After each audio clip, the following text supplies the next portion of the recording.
이라는 제목으로 하나님의 은혜의 말씀을 함께 나누고자 합니다. 누구에게 믿음이 무엇입니까? 라고 한번 정의를 내려보십시오 라고 한다면 대부분의 성도들은 한마디로 믿음은 이것이다 라고 정확하게 규정 짓기가 쉽지가 않을 것입니다. 왜냐하면 사람마다 그동안의 신앙의 여정과 또 경험 그리고 개인의 영적인 토양들이 다양하기 때문이 아닌가 생각합니다. 믿음이 대한 정의도 믿는 자마다 다양하게 내려질 거라고 생각이 듭니다. 그렇다면 제가 여러분에게 한번 여쭤보겠습니다. 여러분은 신앙생활을 해오시면서 믿음이라는 것이 뭘까? 여러분 스스로의 그 정의를 한번 내려본 적이 있으십니까? 추상적인 눈에 보이지 않는 그런 영적인 절대자, 그 신을 믿는 것을 믿음이다 라고 우리가 할 수 있을까요?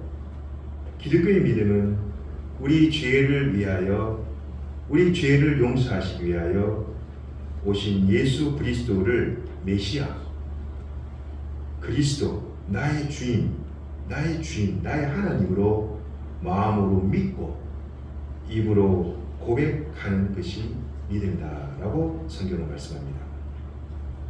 예수 그리스도께서 길이요 진리요 생명이시요 그 생명의 길로 진리의 길로 그 영생의 길로 인도하신 유일하신 하나님, 그 하나님을 나의 삶의 주인으로 모시고 영접하고 살아가는 것이 바로 믿음을 가진 사람의 한 단면이기도 합니다. 우리 인생길이 순탄하지만 않듯이 우리 믿음의 순례도 그리 순조롭지는 않습니다. 믿기만 하면 모든 것이 다 순탄하고 만사형통할 것 같은 삶을 살아갈 것 같지만 실상은 또한 그렇지 않습니다. 생각지도 않은 인생의 풍랑을 만납니다. 깊은 어두움에 음침한 골짜기에 홀로 갇히기도 합니다. 뜻하지 않는 육신의 질병을 맞이하기도 합니다. 예기치 못한 사고를 당하기도 합니다. 내 사랑하는 가정의 식구가 곤난과 또 위험에 처하기도 합니다. 사방에 이 원수 마귀가 우겨 싸고 또 고난을 주고 고통의 그 숲에 들어서기도 합니다. 그러나 이것이 우리의 험한 인생길이요 또한 믿음의 순례의 여정이기도 합니다. 실끝 하나 희망은 보이지 않아 보여도 나를 도와줄 사람, 나를 이 곤난과 이 공경과 위험에서 구해줄 사람 한 사람 보이지 않는다 해도 나를 찾아와 주시고 나를 항상 동행하시고 내 속에 내주하시고 보혜사 성령으로 역사하시는 부활이시오 생명이신 예수 그리스도께서 저와 여러분과 늘 함께하고 있다라는 이 진리를 잊지 마시기를 바랍니다. 오늘 우리가 본 이 본문의 말씀은 여러분이 많이 접해본 말씀일 것입니다. 귀신 들린 딸을 둔 이 한 여인, 한 어머니, 이방 여인이었던 이 가나안 여인이었던 이 한 어머니는 귀신 들린 딸을 두게 됩니다. 어머니는 여자보다 강하다라는 말이 있지 않습니까? 이 어머니는 이 가나안 지역의 이방 여인으로 살았습니다. 유대인들은 그 당시 이방 사람들은 사람 취급을 거의 하지 않았습니다. 부정한 사람이요 이방인의 피가 되는 불결한 사람으로 상대를 했죠. 그러나 이 이방 여인인 이 어머니는 귀신 들린 딸을 치료해보기 위하여 성경은 침묵하고 있지만 아마 온갖 방법을 써보지 않았겠습니까? 어머니의 마음은 2000년 전이나 지금이나 똑같다고 생각이 됩니다. 좋은 약도 써보고 좋다는 민간요법도 해보고 용하다는 의사도 찾아보고 그러나 의술로도 약으로도 되지 않는 이 문제, 이 영적인 문제, 이 영적인 문제로 고통하는 자신의 딸을 고쳐보겠다고 그 머다한 길을 맞지 않고 예수님을 직접 찾아옵니다. 그녀에겐 그 절박함이 있었습니다. 또 간절함이 있었습니다. 그래서 그녀는 주님의 눈에 띄기 위해서 할 수 있는 것은 뭐냐? 소리치는 거였어요. 딸을 낳게 하기 위한 엄마의 그 어머니의 그 절박함과 간절함, 자신의 신분이 어떻든 자신의 처지가 어땠든 내가 어떤 상황에 있든 이 이방 여인에게 그것이 문제가 되지 않았습니다. 22절에 이렇게 말하죠.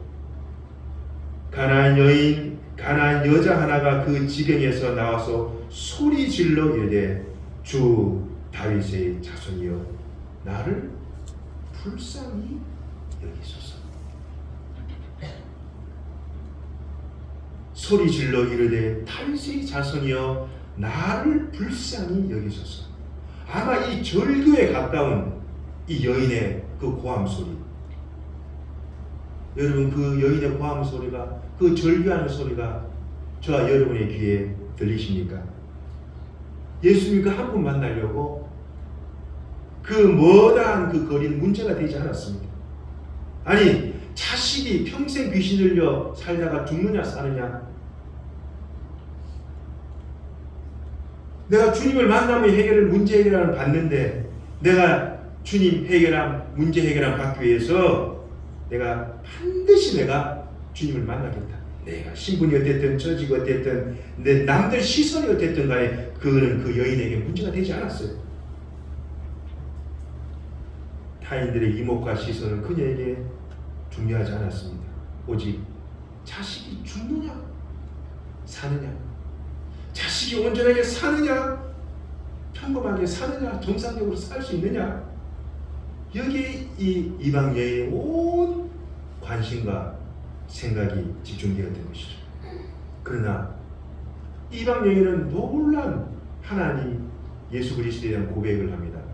주 다윗의 자손이에요.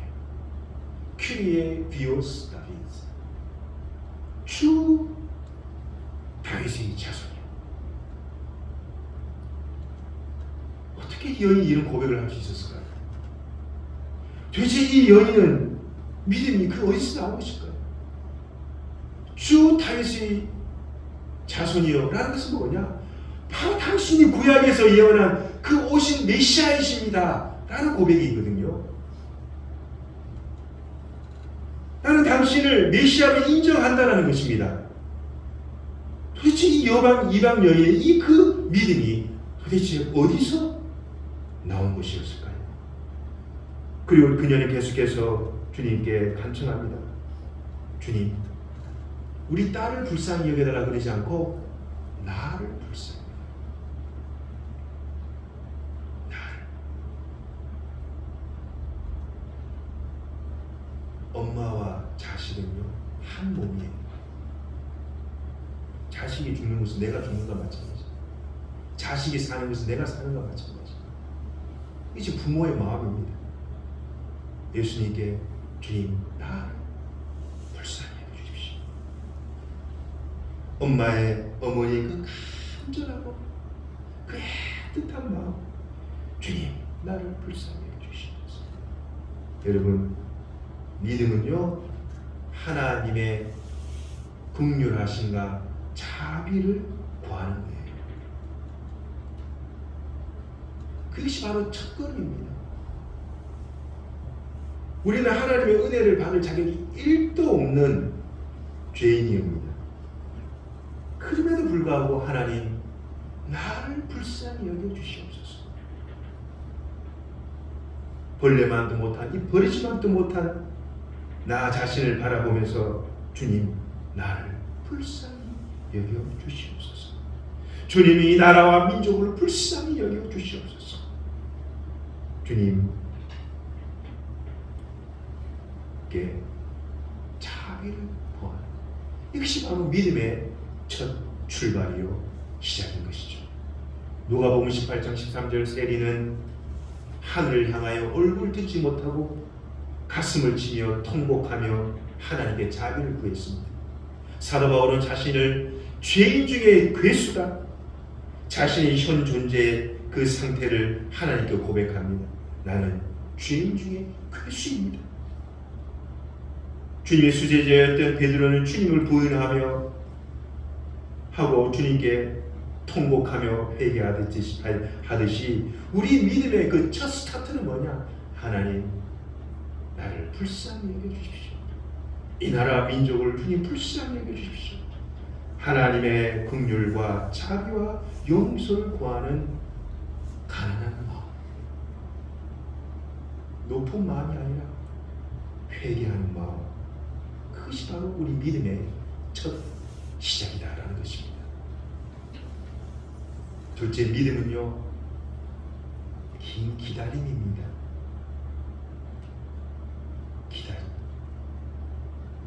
저도 기다리는 거 별로 안 좋아하는데 성경에 하나님께서는 23절에 주님 나를 불쌍히 여겨달라라는 그 여인의 간절하고 애절한 그 간구에도 불구하고 23절에 주님께서는 어떤 반응을 하시느냐? 23절 예수는 한 말씀도 대답하지 아니하시고 하나님의 침묵, 대답이 없어요.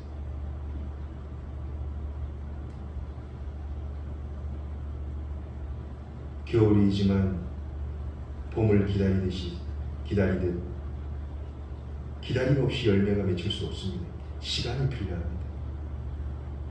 하나님이 우리가 기도하면 즉시 응답해주고 해답을 주시면 좋겠지만 그러나 주님은 종종 우리 기도에 침묵하십니다. 그러나 여러분, 주님의 침묵이 응답입니다. 주님은 침묵을 통하여 기도 응답을 하십니다.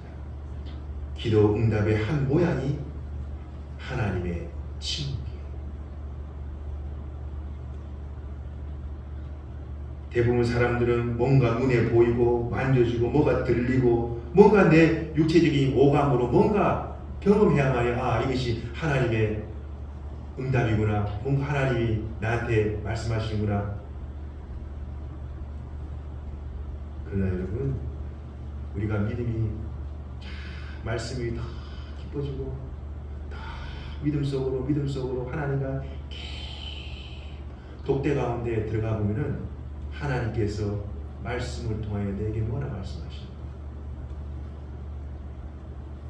믿음의 그 뿌리가 깊이 말씀 가운데 들어가게 됩니다.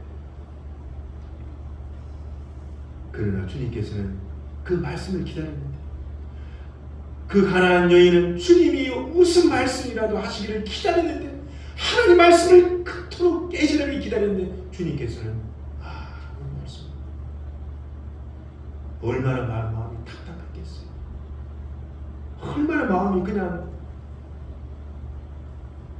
침묵 속에서 아무 말씀도 하지 아니하시는 하나님을 바라보며 이 여인은 또다시 23절에 보면 계속해서 소리를 지르며 하나님 앞에 간절히 간구하고 간절히 주님 앞에 부르짖습니다. 23절에 보면 이 말씀을 합니다. 23절에 말씀 보면 그 여자가 우리 뒤에서 소리를 지르니, 제자들도 너무 옆에서 주님을 부르고 절규를 하고 고함을 치고 하니 이 제자들도 그냥 너무 힘든 거예요. 그 주님이 이 여자가 그렇게 소리를 치고 고함을 지르니 고쳐주고 보내버립시다. 네? 고쳐서 보내봅시다. 그러자 주님께서 뭐라 대답하시냐? 24절 우리 함께 읽어보겠습니다. 시작. 예수께서 대답하여 이르시되 나는 이스라엘 집에 잃어버린 양 외에는 다른 데로 보내심을 받지 아니하였노라. 제자들이 주님이 이 여자가 이렇게 고함을 지르니 고쳐주고 그 집으로 보냅시다 하니 예수님께서는 약간 동문서답적인 말씀하시죠. 나는 이스라엘에 잃어버린 어린 양들 외에는 내가 보내심을 받지 않았다. 내가 보냄을 받지 않았다. 하나님은 차별하시나? 하나님은 누구는 구원하시고 누구는 유기하시고 누구는 사랑하시고 누구는 미워하시고 이스라엘의 집에 잃어버린 양들은 사랑하시고 그냥 이방 사람들은 그냥 남 취급하시나? 어떻게 보면 이 말씀을 듣게 보면 약간 하나님에 대한 실망을 느낄 수가 있습니다.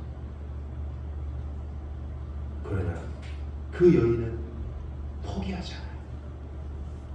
끊임없이 하나님께 기도합니다. 부르짖습니다. 그칠지 모르고 간구합니다. 쉬지 않고 기도합니다. 간절함과 절박함이 있는 기도를 주님께서는 외면치 않는다라는 것입니다. 드디어 주님께서 뭔가 좋은 소식의 말씀을 주시는가? 그러나 그 응답이 긍정의 응답이 아니라 아주 부정적인 뉘앙스의 말씀을 하시죠. 뭐라 말씀하시느냐? 24일 우리 함께 읽어봤습니다. 이 여인은 그 말을 듣고 낙심하지 않습니다. 더 적극적인 모습으로 주님께 나아갑니다. 25절 우리 함께 읽어보겠습니다. 시작. 여자가 와서 예수께 절하여 이르되 주여 저를 도우소서.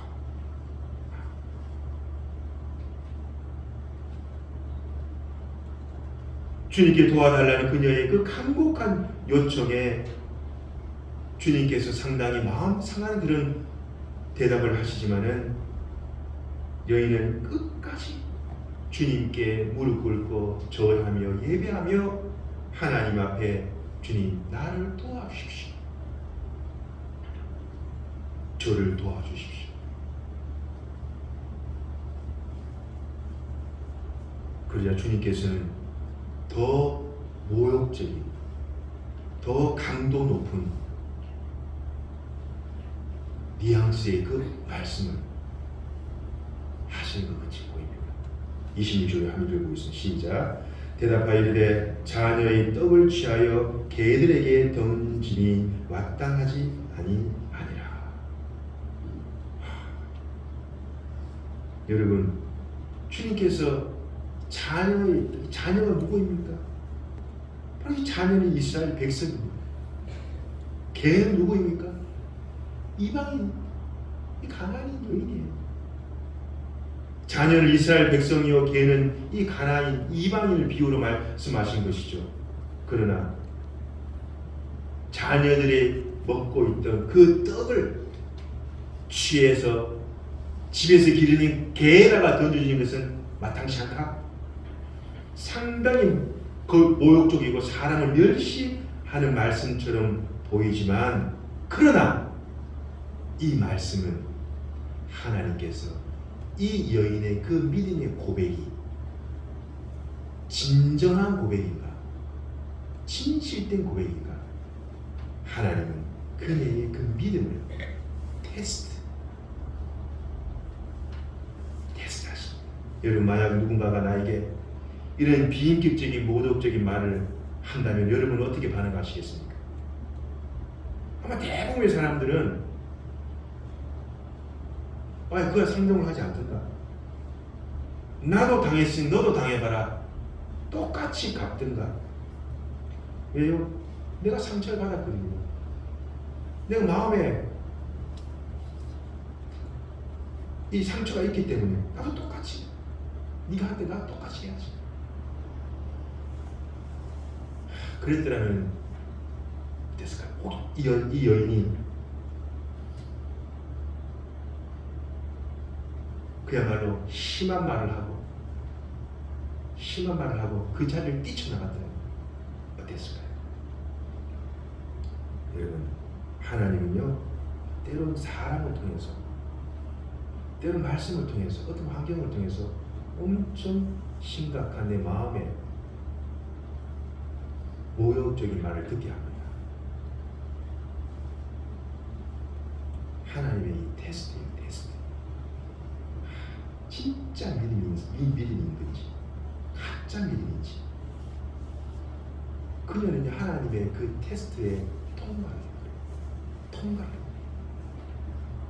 어떤 말을 하느냐 27절 말씀합니다. 시작. 여자가 이르되 주여 올소이다마는 개들도 제 주인의 상에 떨어지는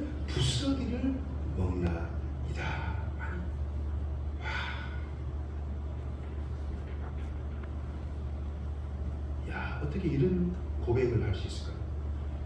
주님, 개들도, 집에서 키우는 개들도 주인의 자녀들이 먹다 남은 그 빵 부스러기를 테이블 밑에 들어가서 그걸 핥아먹고 쭉 먹는다.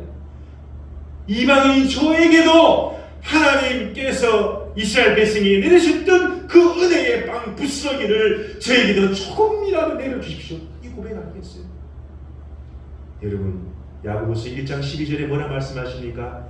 시험을 참는 자는 복이 있도다. 베드로전서 4장 12절에 뭐라 말합니까?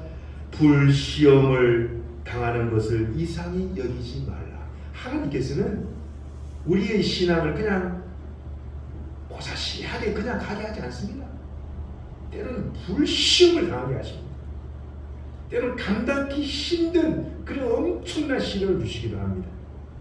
그러나 하나님께서는 그것을 인내하고 참고 기다리면 그것을 복으로 바꾸시겠다. 시험은 하나님 앞에 저와 여러분의 믿음을 증명할 수 있는, 내 믿음을 증명할 수 있는 기회가 됩니다. 오히려 주님의 이 인격 모독적인 말에 그녀는 주님을 당하게 합니다. 아니, 하나님을 감동시키십니다. 개들도 제 주인의 상에서 떨어지는 그 빵 부스러기를 주워 먹습니다.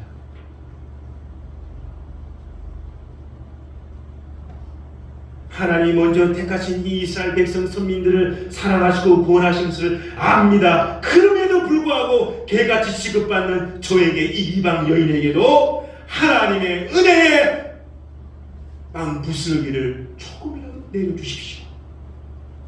이 여인의 간절한 하나님에 대한 호소, 감청, 하나님을 감동시킵니다. 여러분, 하나님은 겸손한 자에게 큰 은혜를 내려주십니다. 마음이 상해서, 자존심이 상해서, 인간적으로 모독을 당해서 험한 말을 하고 욕을 하고 그 자리를 뛰쳐나갈 수 있었지 않았겠습니까? 하지만 그녀는 그러지 않았어요. 자신의 집에서 기르는 그 하찮은 개 같은 존재로 자신을 여기면서 하나님 앞에 더 겸손한 마음과 하나님 앞에 더 낮아지는 자세로 주님께 그 은혜의 빵 부스러기를 구합니다. 할렐루야. 이처럼 하나님은요, 은혜는 겸손한 자에게 주어집니다. 저를 따라해 보세요. 하나님의 은혜는 겸손한 자에게 주어집니다. 왜 그렇나요? 하나님 앞에 우리가 겸손하지 아니하면은 하나님이 은혜를 베푸셔도 그것을 은혜로 여기지 않아요. 오히려 그 은혜 때문에 사람이 더 교만해져요.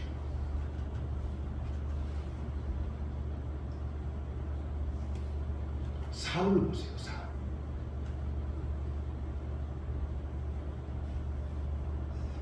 고라 자손들을 보세요.